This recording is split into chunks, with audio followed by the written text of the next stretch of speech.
Hello friends, welcome to the new episode of ইভেনিয়া। My name is Jeet. তো এখন আমরা কথা বলবো এক্স ইকুয়ালস টু প্রেম বলে সিনেমাটার ব্যাপারে। তো দেখুন, এটা সৃজিত মুখার্জি সিনেমাটা ডিরেক্ট করেছেন, আর ওনার লাস্ট যে কিছু সিনেমা আসছে সেটার থেকে এটা আমার অনেক বেশি এক্সপেকটেশন ছিল এই সিনেমাটা নিয়ে। কারণ কি, এই সিনেমার টিজার, ট্রেলার আর গান যেগুলো বেরিয়েছে সেগুলো আমার বেশ পছন্দ হয়েছিল। তো একটা ডেফিনেটলি একটা পজিটিভ ভাইব আসছিল। রোম্যান্টিক সিনেমাতে আপনারা সবাই জানেন যে এই জিনিসগুলো খুবই ম্যাটার করে। তো দেখা যাক এই সিনেমাটাকে আমাদের সব এক্সপেকটেশন ফুলফিল করতে পারলো কি পারবো না। So let's see. Why are you doing this to yourself every day? I don't have an option. স্মৃতিরা গেছে পরবাস, কথারা হয়েছে নিঝুম, এ বুকে তবু 12 মাস ভালোবাসারই মরশুম, ভালোবাসারই মরশুম। তো এই সিনেমার গল্পটার ব্যাপারে আমি বেশি কিছু বলবো না, কারণ গল্পটা আপনার অলরেডি ট্রেলার দেখেই বুঝে গেছে যে অনিন্দ আর শ্রুতি এরা দুজন কাপলস, তারপর এদের বিয়ে হয়ে যায়। তারপর বিয়ের পরে এদের একটা লাইফে একটা অ্যাক্সিডেন্ট ঘটে, যেটা আপনার টিজার অথবা ট্রেলারে দেখেছে। তারপরে এই অনিন্দর কীভাবে মেমারি লস হয়ে যায়, মানে শ্রুতির যে মেমারিজগুলো রয়েছে, যে ভালোবাসার যে মোমেন্টসগুলো, সেগুলো সে তার মেমারি থেকে ডিলিট হয়ে যায়। তারপরে অনিন্দ কি নিজের মেমারি ফিরে পাবে কি পাবে না, অর্জুন চক্রবর্তী ক্যারেক্টারটা কীভাবে এদের লাইফে চলে আসে, তো এটা নিয়ে বাকি গল্পটা। ওকে, তো এটা আমি বললাম অলরেডি, সেটা আপনার ট্রেলার দেখেই বুঝে গেছিলেন। এবার দেখুন, সিনেমার মধ্যে অনেক পজিটিভ দিকও রয়েছে, অনেক কিছু নেগেটিভ দিকও রয়েছে। তো ফার্স্ট আমি পজিটিভ দিকগুলোর ব্যাপারে কথা বলবো। ফার্স্ট পজিটিভ পয়েন্ট হচ্ছে সিনেমার পারফরমেন্সেস। তো সিনেমার পারফরমেন্স এখানে প্রত্যেকের ব্যাঙ্গর। আমার সব থেকে বেস্ট পারফরমেন্স দেখেছি অর্জুন চক্রবর্তী, কারণ কি অর্জুন চক্রবর্তী ক্যারেক্টারটা মানে এই অনিন্দ অথবা শ্রুতির যে ক্যারেক্টার ছিল তার থেকে অনেকটা কম স্ক্রিন টাইম পেয়েছে, ঠিক আছে, অর্জুন চক্রবর্তী ক্যারেক্টারটা। কিন্তু সেইটুকু স্ক্রিন টাইমেও পুরো ছাপ ছেড়ে গেছে ক্যারেক্টারটা, সব থেকে বেস্ট ক্যারেক্টার লেগেছে ওইটা। আর যে অর্জুন চক্রবর্তী যেভাবে ক্যারেক্টারটাকে পুল আউট করেছে, দ্যাট ওয়াজ রিয়েলি আউটস্ট্যান্ডিং। তো অর্জুন চক্রবর্তীকে আমার বেস্ট লেগেছে।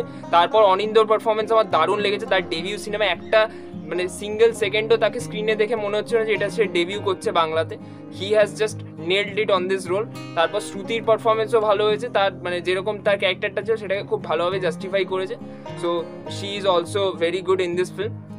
তারপর মধুরিমা বলে যে মেয়েটা, যে অর্জুন চক্রবর্তী ওয়াইফের রোলটা প্লে করছে, তারও স্ক্রিন টাইম কম, তার পারফরমেন্সও ভালো। বাট তার পারফরমেন্সটা আমি বলবো এদের তিনজনের কম্প্যারিজনে কোথাও গিয়ে যেন একটু লেট ডাউন করে গেছে। তো সেইটা একটা ব্যাপার রয়েছে, বাট তারও পারফরমেন্স ভালো। আর বাকি এদের অ্যালং সাইড যা সাপোর্টিং কাজ ছিল তাদের প্রত্যেকের পারফরমেন্সই ভালো। ওকে, তো এবার সেকেন্ড পজিটিভ পয়েন্টে মুভ করবো। তো সেকেন্ড পজিটিভ পয়েন্ট হচ্ছে সিনেমার music. So as I already said যে গানগুলো আমার দারুণ লেগেছে। আমার কি প্রত্যেকেরই গানগুলো খুব ভালো লেগেছিল। তো গানগুলো সিনেমাতেও সেগুলো খুব ভালোভাবে ইউজ করা হয়েছে। তো মিউজিক ওয়াজ রিয়েলি রিয়েলি ফিনোমেনাল। আমাকে মেলা থেকে কিনে দেবে তো বাঁশি, আমি তো রোজ রোজ বায়না বিলাসী। আমাকে নাও, আমাকে নাও, আমাকে নাও আনমনা জাদুকর, যেখানে যাও যেখানে চাও আর বানাও আমার ঘর। এরপর থার্ড পজিটিভ পয়েন্টে মুভ করো। থার্ড পজিটিভ পয়েন্ট হচ্ছে যে সিনেমাতে অনেক কিছু এখানে একটা জেনারেলি আমরা বাংলা সিনেমাতে যে জিনিসপত্রগুলো দেখতে পাই না, যে অ্যাডাল্ট সিন রয়েছে, প্রচুর ইংলিশে ডায়লগস রয়েছে, তো এই জিনিসপত্রগুলো আমরা সচরাচর দেখতে পাই না। কিন্তু এই সিনেমাতে সেই জিনিসগুলো অনেক কিছু ইউজ করা হয়েছে, ঠিক আছে, যে প্রচুর ডায়লগস রয়েছে যেগুলো ইংলিশে, এছাড়া অ্যাডাল্ট সিন রয়েছে, ওই জন্য সিনেমাটা A সার্টিফিকেট পেয়েছে 18+। ওকে, তো সেই সব জিনিসপত্রগুলো যে এই যে ব্রেভ একটা অ্যাটেম্প নেওয়া, so that was really really appreciating. তো সেই জিনিসটা খুব ভালো সিনেমার ক্ষেত্রে। ফোর্থ পজিটিভ পয়েন্ট হচ্ছে এই যে রোম্যান্টিক সিনেমায় বললাম যে গান একটা খুব ইম্পর্টেন্ট অ্যাসপেক্ট। এছাড়া রোম্যান্টিক সিনেমা আরেকটা যে ইম্পর্টেন্ট অ্যাসপেক্ট সেটা হচ্ছে যে গান তো আছেই, তার অ্যালং সাইড কিছু এমন সিনস থাকতে হবে, কিছু এমন মোমেন্টস তৈরি করতে হবে যেগুলো দেখতে ভালো, আপনি দেখে আপনার একটা ফিল আসবে যে ভাই দারুণ কিছু একটা স্ক্রিন প্লেতে দেখছি, আপনার একটা feel good kind of feeling আসবে। তো সেই কিছু সিনস রয়েছে সিনেমাতে, ঠিক আছে। এর সাথে অ্যাজ ওয়েল অ্যাজ সিনেমার কিছু ডায়লগস খুব ভালো রয়েছে। যেমন একটা ডায়লগ আমি বলতে চাই, যে ওই ট্রেলারে আপনারা কিছু ডায়লগ শুনেছেন যে ভেক্টর প্রেম স্কেলার প্রেম, ওই ডায়লগটা, that was really good dialogue.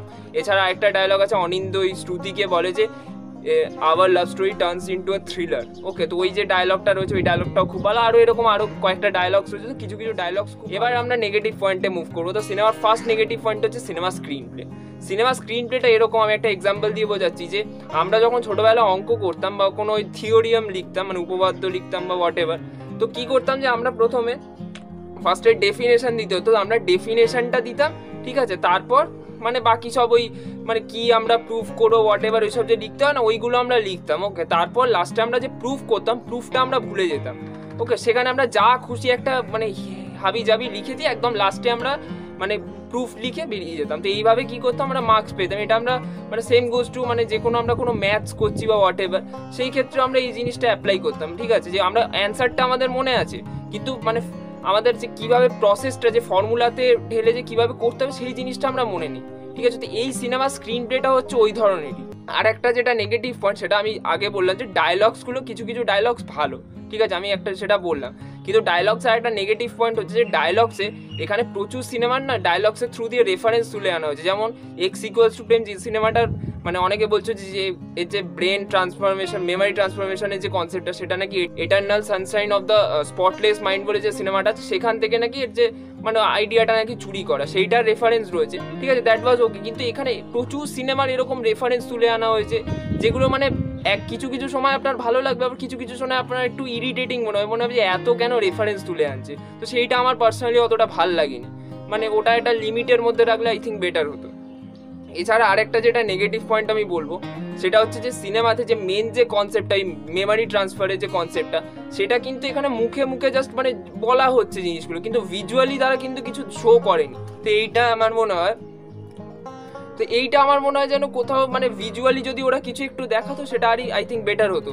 কারণ কি দেখুন, আমি মানছি আমাদের বাংলা সিনেমার বাজেট কম, একটা বাজেটের একটা রেস্ট্রিকশন রয়েছে, বাট একটা ভিজুয়াল কিছু ডিমান্ড করতো এই সাবজেক্টটার সাথে। ঠিক আছে, মানে একটু কিছু আই থিঙ্ক মানে যদি দেখাতো, মানে একটা লিমিটেড সোর্সের মধ্যে রেখে, that was really good for this film. But সেটা আনফর্চুনেটলি হয়নি, তো সেটা একটা আমি নেগেটিভ পয়েন্টের মধ্যেই ধরছি।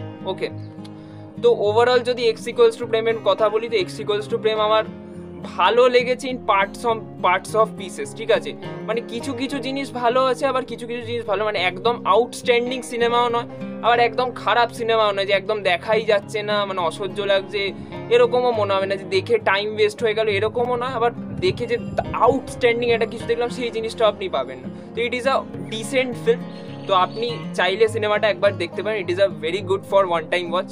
আর সিনেমাটা আমি রেটিং দেবো 6.5 আউট অফ 10 স্টার্স। তো thank you so much for watching this video. আর একটা কথা, সিনেমাটা নিজের ফ্যামিলি লোকেদের সাথে একদম দেখবেন না, বিকজ সিনেমাতে প্রচুর অ্যাডাল্ট সিন রয়েছে। ওকে, সো এটা একটা ডিসক্লেমার দিয়ে দিলাম। Thank you so much for watching this video. Bye by.